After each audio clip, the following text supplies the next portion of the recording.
સુરતમાં સરદાર વલ્લભભાઈ પટેલની 150મી જન્મજયંતિ ઉપક્રમે 165 મજૂરા વિધાનસભા મત વિસ્તારમાં સરદાર પટેલની યુનિટી માર્ચ ગત સાંજે 5 વાગે બમરોલી સ્થિત અટલ ક્લિનિકથી શરૂ થઈ હતી। ડેપ્યુટી સીએમ હર્ષ સંઘવીની આગેવાનીમાં શરૂ થયેલી આ પદયાત્રામાં મોટી સંખ્યામાં લોકો, કાર્યકરો તથા યુવાનો જોડાયા હતા।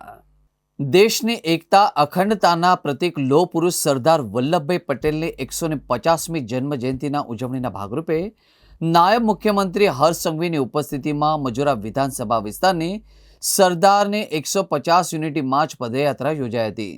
જિલ્લા વહીવટી અને સુરત મહાનગરપાલિકા દ્વારા સરદાર પદયાત્રા શહેરના અટલ ક્લિનિક બામરોલીથી રત્નદીપ સોસાયટી ખાતે પૂર્ણ થઈ હતી।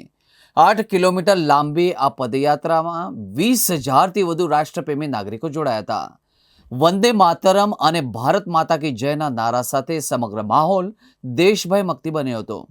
સુરતની ઐતિહાસિક ભૂમિ પરથી ઉઠેલો મા ભારતીનો નારો દેશભરમાં ગુંજે તેવી અપેક્ષા વ્યક્ત કરતા નાયબ મુખ્યમંત્રી હર્ષ સંઘવીએ જણાવ્યું કે દેશની એકતાની ડોરમાં બાંધનાર સરદાર વલ્લભભાઈ પટેલની 150મી જન્મજયંતિ કાશ્મીરથી કન્યાકુમારી સુધી ધામધૂમપૂર્વક ઉજવાઈ રહી છે।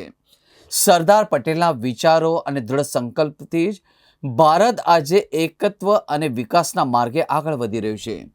દેશની એકતા અને અખંડિતતા જાળવવા સરદાર સાહેબનું યોગદાન અવિસ્મરણીય હોવાનું તેમણે કહ્યું હતું।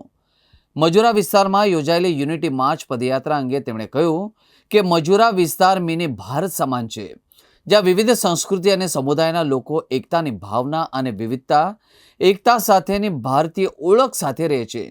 આ પદયાત્રા યુવા પેઢીને સરદાર વલ્લભભાઈ પટેલના રાષ્ટ્રને એક બનાવવા કરાયેલા ઐતિહાસિક પ્રયાસો અને તેમના વિઝન વિશે માહિતગાર કરવાની ક્ષણ છે, એમ તેમણે ઉમેર્યું હતું।